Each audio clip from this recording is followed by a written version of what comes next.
एकादश्यां निराहारो यो भुङ्क्ते द्वादशे दिने शुक्ले वा यदि वा कृष्णे तद्व्रतं वैष्णवं महत्। यानी एकादशी के दिन निराहार रहकर जो द्वादशी को भोजन करते हैं, शुक्ल पक्ष हो या कृष्ण पक्ष, ऐसा व्रत भगवान विष्णु को अत्यंत प्रिय है। ये भगवान के प्रति हमारे प्रेम को बढ़ाने वाला है। हरे कृष्णा।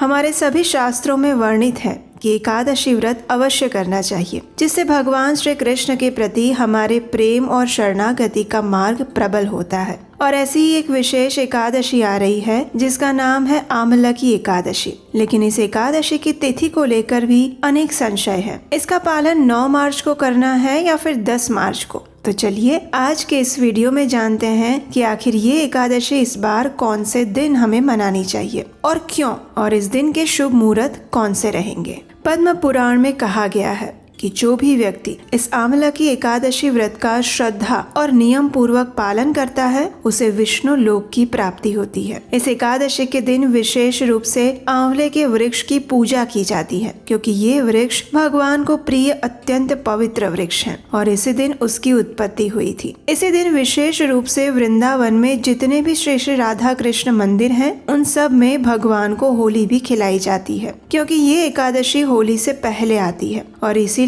उसे रंग भरी एकादशी के नाम से भी जाना जाता है। प्रत्येक वर्ष फाल्गुन मास के शुक्ल पक्ष में आने वाली आमलकी एकादशी का पालन इस बार हम करेंगे 10 मार्च 2025 सोमवार के दिन। अब देखिए, कई स्थानों पर आपने सुना होगा कि इस बार की एकादशी का पालन आप 9 मार्च को भी कर सकते हैं। लेकिन अगर वैदिक संस्कृति और ज्योतिष शास्त्र के अनुसार देखा जाए तो कोई भी तिथि सूर्योदय के समय अगर उपस्थित हो तभी उस दिन उस तिथि को मनाया जा सकता है। और इस नियम अनुसार इस बार आमलकी एकादशी का आरंभ हो रहा है 9 मार्च 2025 रविवार के दिन सुबह 7:45 से, और ये एकादशी पूर्ण हो रही है 10 मार्च सोमवार को सुबह 7:44 पर। अब देखिए, 9 मार्च को शुरू होने वाली एकादशी सूर्योदय के समय में उपस्थित नहीं है, यानी कि वो सूर्योदय के बाद आरंभ हो रही है। वो सिर्फ 10 मार्च को ही सूर्योदय के समय में उपस्थित है और इसीलिए उदया तिथि के अनुसार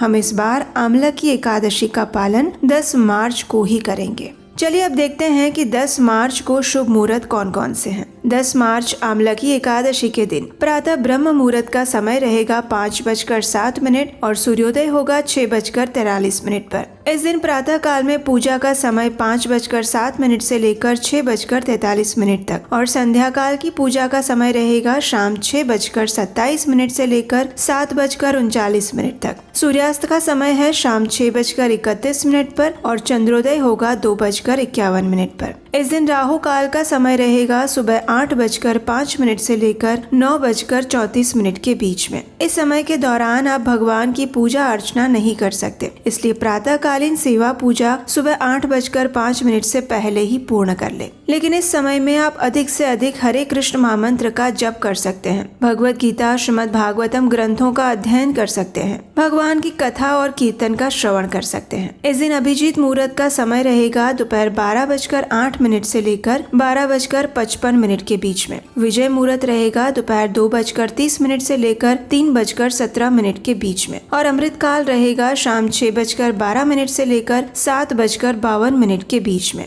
इस दिन सुबह 7:44 तक भद्रा का वास भी रहेगा, जो कि इस बार पृथ्वी पर है और इसीलिए ये हमारे लिए अशुभ समय माना जाता है। इस समय में कोई भी शुभ कार्य नहीं करने चाहिए। इसी समय के दौरान अग्निवास भी है, जो कि उस समय पाताल में स्थित है, इसलिए ये समय भी शुभ कार्य के लिए उचित नहीं माना गया। 7:44 के बाद ये अग्निवास पृथ्वी पर हो जाएगा, जो कि शुभ मुहूर्त में आता है। इस दिन राहु का वास उत्तर पश्चिम दिशा में रहेगा, इसलिए इस दिशा की ओर मुख करके कोई भी शुभ कार्य नहीं करने चाहिए। आइए अब देखते हैं कि द्वादशी के दिन पारण करने का समय और शुभ मुहूर्त कौन से हैं। इस बार द्वादशी तिथि का आरंभ हो रहा है 10 मार्च 2025 सोमवार को सुबह 7:45 से और पूर्ण होगी 11 मार्च मंगलवार के दिन सुबह 8:13 पर। इस बार द्वादशी तिथि सूर्योदय में सिर्फ 11 मार्च को ही उपस्थित है, इसलिए हम एकादशी व्रत का पारण भी द्वादशी के दिन यानी 11 मार्च 2025 मंगलवार के दिन करेंगे। 11 मार्च द्वादशी के दिन प्रातः ब्रह्म मुहूर्त का समय है 5:06 पर और सूर्योदय होगा 6:42 पर। द्वादशी के दिन यानी 11 मार्च 2025 मंगलवार के दिन एकादशी व्रत पारण करने का समय रहेगा सुबह 6:42 से लेकर 8:16 के बीच में। एकादशी के उपलक्ष्य में द्वादशी के दिन अगर आप पारण करने से पहले कुछ दान देना चाहते हैं तो दान देने का ये उपयुक्त समय रहेगा सुबह 5:06 से लेकर 8:16 के बीच में। एकादशी का पारण निर्धारित समय के अंदर करना अत्यंत आवश्यक है। अगर हम ऐसा नहीं करते हैं तो हमारा एकादशी व्रत पालन अधूरा रह जाता है और उसका संपूर्ण फल नहीं मिलता। इसलिए ध्यान से निर्धारित पारण समय के अंदर ही एकादशी व्रत का पारण और दान कर देने चाहिए।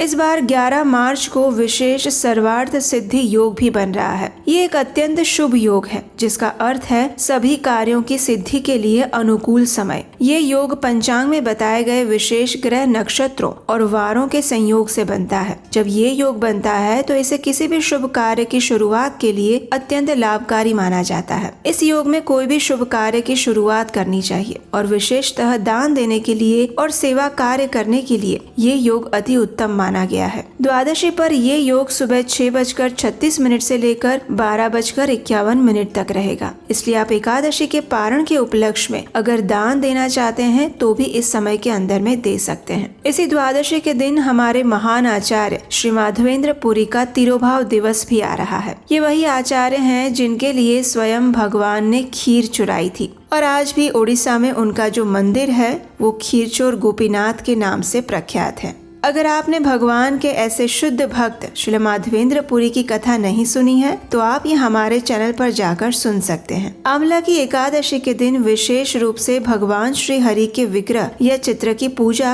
आंवला वृक्ष के साथ की जाती है। इस दिन आंवले के वृक्ष की पूजा करने का विशेष महत्व है और इसके उपरांत भगवान को आंवला अर्पित करना, स्वयं भी उसका सेवन करना और आंवले के फल का दान देना, ये सारे कार्य इस आंवला की एकादशी के दिन करने चाहिए। हमारे शास्त्र कहते हैं कि जब इस सृष्टि की उत्पत्ति होना प्रारंभ हो रहा था तो सबसे पहले भगवान विष्णु के नाभि कमल से ब्रह्मा जी की उत्पत्ति हुई। अब ब्रह्मा जी तो आ गए लेकिन चारों ओर संपूर्ण अंधकार फैला था और उन्हें समझ नहीं आ रहा था कि आखिर वे स्वयं कौन है और उनके जीवन का उद्देश्य क्या है, कौन है जिसने उन्हें उत्पन्न किया है। इन सभी प्रश्नों का उत्तर प्राप्त करने के लिए उन्होंने तपस्या करना आरंभ किया और उनकी इस घोर तपस्या से प्रसन्न होकर आखिर भगवान श्री हरि अपने सुंदर चतुर्भुज रूप में उनके समक्ष प्रकट हुए। उस समय ब्रह्मा जी की तपस्या से प्रसन्न होकर उनके प्रति वात्सल्य के कारण भगवान श्री हरि की आंखों से एक अश्रु की बूंद निकली और वो जब इस धरती पर पड़ी तो उससे आंवला वृक्ष की उत्पत्ति हुई। कई स्थानों पर यह भी कहा गया है कि भगवान श्री हरि के थूक से इस वृक्ष की उत्पत्ति हुई थी। इसी वृक्ष की उत्पत्ति के साथ साथ अन्य गंधर्वों, यक्षों और किन्नरों का भी प्रादुर्भाव हुआ और जब देवताओं ने इस वृक्ष को देखा तो वे सभी आश्चर्यचकित रह गए और उसी क्षण एक आकाशवाणी हुई कि ये भगवान श्री नारायण का अत्यंत प्रिय आमलकी वृक्ष है। ये वृक्ष जिस दिन उत्पन्न हुआ था उसी दिन को हम आमलकी एकादशी के नाम से जानते हैं। तो ये थी आने वाली आमलकी एकादशी से जुड़ी हुई संपूर्ण जानकारी, इस दिन के विशेष शुभ मुहूर्त, समय और इसके महत्व की चर्चा। हमें लगता है कि शायद इस वीडियो के माध्यम से आपके आने वाली आमलकी एकादशी से जुड़े सभी संशय समाप्त हो गए होंगे और अगर फिर भी आपके मन में कोई प्रश्न है तो आप हमें नीचे कमेंट बॉक्स में लिखकर बता सकते हैं। इस एकादशी की विशेष कथाएं सुनने के लिए याद से आपके अपने इस चैनल को सब्सक्राइब करके रख लीजिए, नोटिफिकेशन ऑन करके रख लीजिए, जिससे कि आने वाली आमलकी एकादशी व्रत कथाओं को आप सरलता से सुन पाए। तो चलिए इस आने वाली अत्यंत पवित्र भगवान श्री हरि को प्रिय आमलकी एकादशी का श्रद्धा और नियम पूर्वक पालन करने का संकल्प लेते हैं और भगवान श्री कृष्ण से उनकी शुद्ध भक्ति की याचना करते हैं। हरे कृष्णा।